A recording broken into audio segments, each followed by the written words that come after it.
Thermodynamics and Gravitation.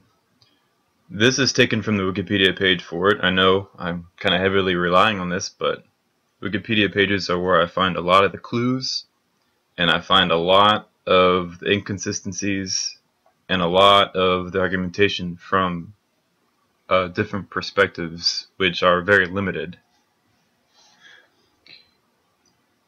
I have to make the quality of these videos a little better and allow my readers to make connections on their own terms. So I'm just going to briefly go over this.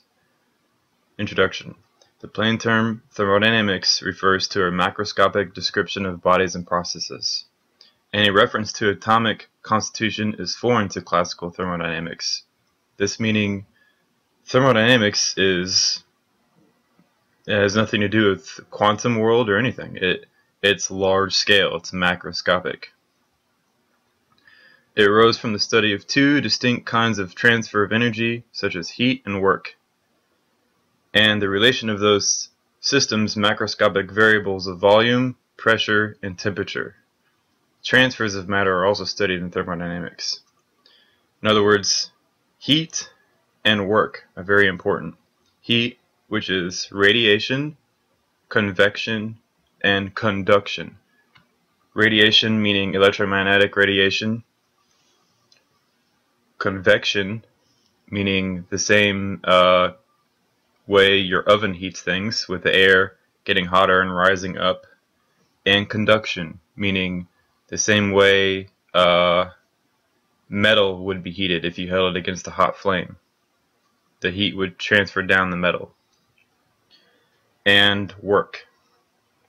Work in this case is gravitational potential energy, because as we all know, the sun exerts work on its surroundings.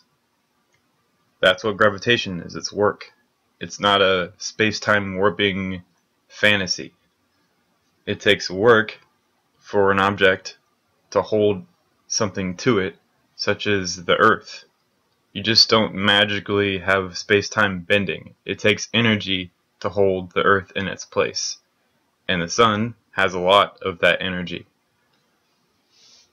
I want to let my users make the connection between that, because that in itself will one day eventually explain what gravitation really is. It's a type of thermodynamic process, but more on that later. Thermodynamic equilibrium is the most important, or one of the most important concepts for thermodynamics. The temperature of a thermodynamic system is well defined and is perhaps the most characteristic quality of thermodynamics, as the systems and processes of interest are taken further from thermodynamic equilibrium, meaning the temperature of one body equals the temperature of another, that changes. Their exact thermodynamical study becomes more difficult. Now, I just wanted to point this out, because inside of star science, I'm not too sure if people are aware of it, they assume the sun is in thermodynamic equilibrium with outer space, which is really, really dumb, because the sun is about 6,000 degrees Kelvin, and outer space is near 0 Kelvin. There's no way it's in thermodynamic equilibrium. It's in hydrostatic equilibrium, but not thermodynamic equilibrium. If it was, it would be the same temperature of outer space. It would be around 2.5 degrees Kelvin or somewhere around there. But instead of realizing this argument, what mathematicians have done is make it to where the sun is a closed body, meaning it doesn't radiate and it doesn't have any transfer of matter, which is strictly thermodynamical studies. The star changes its thermodynamic equilibrium with outer space as it ages, moving towards more of an equilibrium. Of course, when it's born, the reverse happens. It gets hotter and hotter and hotter as incoming energy heats it up and ionizes all the gas. Eventually, it takes the shape of a giant balloon of ionized plasma. But then once it gets to a point to when it's fully expanded, then it starts shrinking and cooling, and all that plasma becomes gas, which becomes liquid and solid structure, as it tries to go back to thermodynamic equilibrium. In other words, it's a driving factor. A star wanting to achieve equilibrium is a factor for it being driven to cooling and dying and shrinking.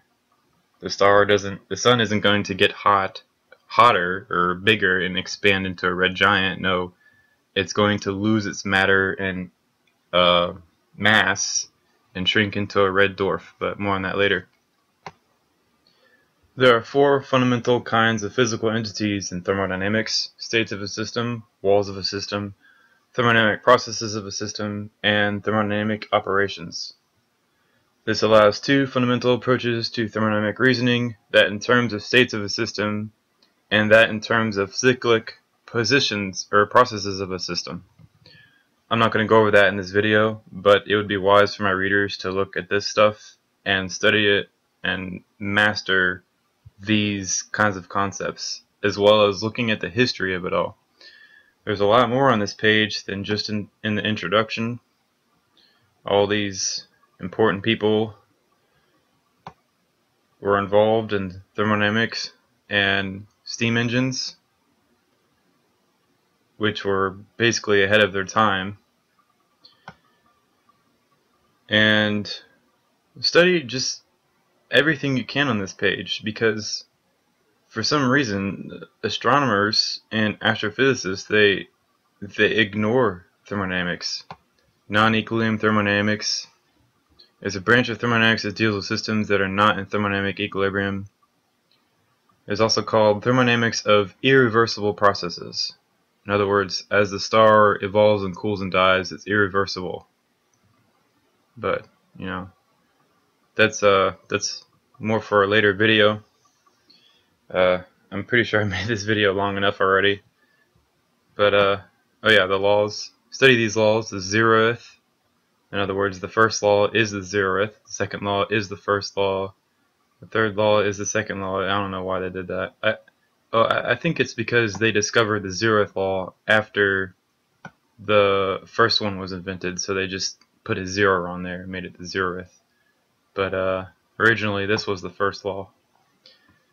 I'll go over these later, but I mean, if you want to look at this stuff, I suggest studying it to the best of your ability, because this is going to be very heavily involved when it comes to explaining stellar evolution.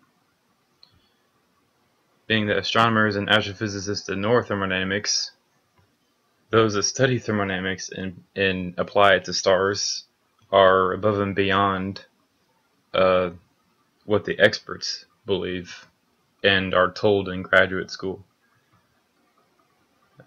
I'm sure this should help people a lot. And alright, I think that sums it up.